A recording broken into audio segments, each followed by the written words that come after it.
Assalamualaikum warahmatullahi wabarakatuh. Jumpa lagi teman-teman dengan channel Kandang Mas Al. Teman-teman apa kabar? Semoga teman-teman di luar sana selalu sehat, selalu bahagia dan tetap semangat beternak entok. Baik teman-teman, video kali ini channel Kandang Mas Al seperti biasa akan berbagi wawasan, berbagi ilmu seputar ternak entok. Nah, teman-teman, kali ini yang mau kita bahas adalah mengenai ciri-ciri dari entok yang akan bertelur. Namun sebelum saya lanjutkan, seperti biasa teman-teman, bagi Anda yang baru menemukan channel ini, jangan lupa untuk langsung pencet tombol subscribe dan aktifkan lonceng notifikasinya agar Anda tidak ketinggalan video-video terbaru dari channel Kandang Mas Al. Dan bagi yang sudah subscribe, dipersilahkan untuk like, untuk share, komen dari channel Kandang Mas Al ini kepada saudara, kepada teman, atau kepada komunitas Anda, agar semua mendapatkan informasi dan manfaat dari video channel Kandang Mas Al. Baik teman-teman, langsung saja kita mulai pembahasan kita kali ini. Teman-teman, sebagai peternak entok, kita wajib memahami tingkah laku entok kita sehari-hari, teman-teman. Tingkah laku itu termasuk dari memahami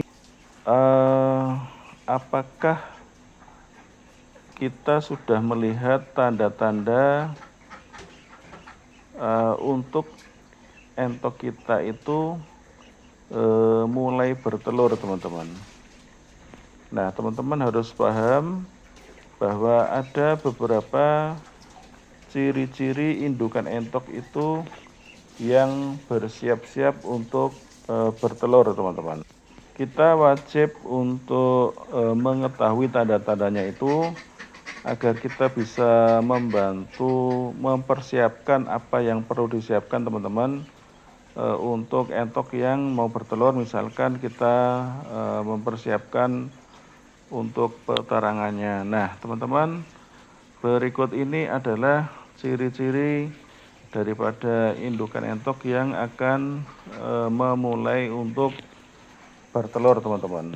Teman-teman, disimak. Yang pertama adalah yang paling umum itu biasanya entok tersebut itu akan melepaskan atau mengalami rontok dari bulu-bulu yang halus, teman-teman. Jadi bulu-bulu halusnya itu rontok, kemudian secara naluri entok tersebut akan menaruh bulu-bulu itu di tempat untuk dia akan bertelur. Jadi bulu-bulu halusnya itu, teman-teman, itu yang akan dipakai dia untuk alas telurnya entok tersebut, teman-teman. Itu tanda-tanda yang paling umum. Jadi dia secara naluri itu merontokkan bulunya yang halus untuk dijadikan alas telurnya dia nanti, teman-teman, dan juga untuk dipakai untuk mengerami. Nah, teman-teman, tapi perlu juga diketahui bahwa tidak semua bulu-bulu rontok yang halus itu bisa kita pakai acuan juga tanda-tanda daripada entok mau bertelur. Sebab dengan rontoknya bulu halus itu juga bisa sebagai tanda bahwa entok itu mengalami yang namanya stres, teman-teman. Stres ini bisa disebabkan oleh salah satu hal, misalkan dia sedang beradaptasi dengan pakan yang berbeda dari biasanya. Jadi dia adaptasi dengan pakan baru, teman-teman. Itu bisa saja dia merontokkan bulu-bulu halusnya. Kemudian setelah bulu-bulu halus itu biasanya entok yang mau bertelur itu juga melepaskan bulu sebagian yang ada di sayapnya, teman-teman. Jadi yang bulu di bagian sayap tuh sebagian itu dia akan rontokkan sendiri. Kemudian, teman-teman, Yang kedua itu badannya agak kurus teman-teman. Jadi entok yang bersiap-siap untuk mau bertelur itu biasanya mengalami penurunan nafsu makan teman-teman. Nah, hal ini wajar teman-teman karena dia itu secara naluri dia ingin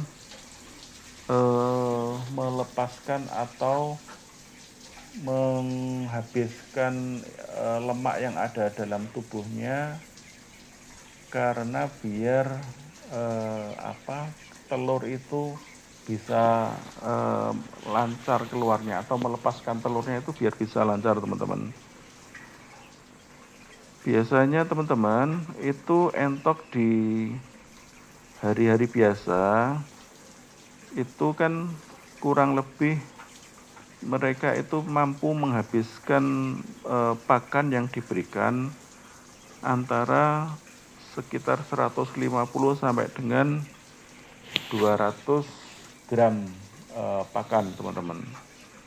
Nah, ini meskipun dia kondisinya sehat, tetapi tiba-tiba entok tersebut nafsunya itu menurun teman-teman. Jadi dia tidak mau makan lahap, hanya sanggup sekitar makan antara 100 graman sajalah teman-teman. Nah, secara tidak langsung ini akan berakibat pada penurunan bobot entok tersebut, akhirnya badannya agak kurus teman-teman. Kemudian yang ketiga itu entok itu sering bolak-balik ke kandang teman-teman. Nah, dia itu biasanya keluar masuk itu untuk mempersiapkan sendiri secara naluri itu untuk petarangannya dia. Itu teman-teman, itu yang ketiga. Nah, lanjut. Kemudian entok itu akan melakukan kegiatan seperti perkawinan semu teman-teman. Perkawinan semu ini maksudnya ini jadi entok itu apabila entok yang kita pelihara itu entok betina semua. Itu dalam satu koloni misalkan kita cuma punyanya entok betina semua. Nah, padahal secara naluri kan entok itu akan melakukan perkawinan, namun karena tidak ada pejantan, maka terjadilah perkawinan semu antar entok betina. Perilaku itu menandakan entok tersebut membutuhkan perkawinan teman-teman. Jadi membutuhkan kegiatan perkawinan karena sudah waktunya kawin, waktunya bertelur, jadi secara naluri dia mengalami yang namanya perkawinan semu. Nah, kemudian teman-teman, faktor yang selanjutnya yang bisa kita jadikan sebagai ciri-ciri entok itu mau bertelur adalah entok itu sering tiba-tiba gaduh teman-teman. Di kandang itu tiba-tiba saja ramai sekali. Nah, entok betina yang sudah matang secara usia dan secara alat reproduksinya sudah siap untuk kawin, ini biasanya tanpa sebab mereka bersuara sendiri teman-teman. Terutama ini terjadi itu biasanya di waktu malam hari. Penyebabnya bukan karena ada gangguan dari hewan liar atau mungkin lampu padam atau mungkin karena angin ribut atau ya mungkin faktor lainnya teman-teman. Nah, tetapi karena sisi fisiologis entok tersebut yang tidak stabil akibat peningkatan hormon, namanya itu hormon estrogen teman-teman. Jadi ada perubahan hormon, perubahan gen, dan perubahan hormon progesteron. Nah, umumnya ini jika salah satu entok yang satu tersebut itu mengalami peningkatan itu pasti dia akan gaduh. Nah, temannya itu biasanya terpancing untuk juga ikut-ikutan gaduh teman-teman. Akhirnya kandangnya jadi ramai sekali. Itu faktor selanjutnya teman-teman.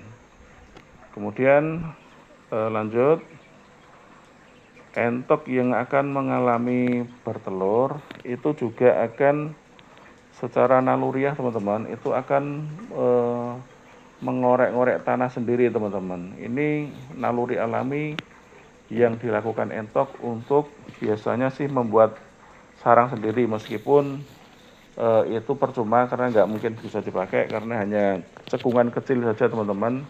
Tapi secara naluri itu dia melakukan hal itu. Nah, itu sebagai tanda, salah satu tanda untuk kita bahwa entok tersebut itu sedang mau bertelur. Teman-teman, yang faktor terakhir yang sering kita lihat yang paling jelas buat kita itu adalah perutnya itu agak membesar teman-teman, jadi agak condong ke bawah gitu perutnya.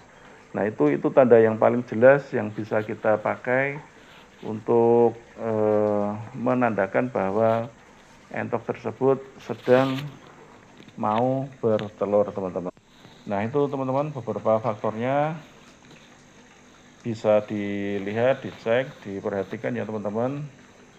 Biar apa? Biar kalau misalkan tanda-tanda itu ternyata ada semua di entok yang teman-teman punya, itu teman-teman langsung bisa langsung mempersiapkan peterangannya agar telurnya itu tidak berantakan kemana-mana teman-teman. Jadi biasanya kalau nggak ada peterangan itu kan entok pasti bertelurnya itu sembarangan, hari ini di sini, hari ini di sana. Nah, kan sayang sekali nanti kalau misalkan keinjak dari teman-temannya kan nanti pecah dan juga entok tersebut tidak bisa mengerami secara utuh gitu teman-teman. Nanti kalau misalkan teman-teman tahu bisa langsung membuat peterangan, nah secara otomatis entok tersebut akan bertelurnya akan di peterangan itu teman-teman. Nah teman-teman, sekian video pembahasan kali ini, semoga isi dalam video ini bermanfaat buat teman-teman di sana ya. Jangan lupa teman-teman di share, like, komen ya, agar channel ini semakin berkembang. Dan teman-teman, akhirnya saya ucapkan terima kasih atas perhatian teman-teman. Saya undur diri dulu ya teman-teman, sampai ketemu di video pembahasan selanjutnya. Terima kasih sekali lagi. Wassalamualaikum warahmatullahi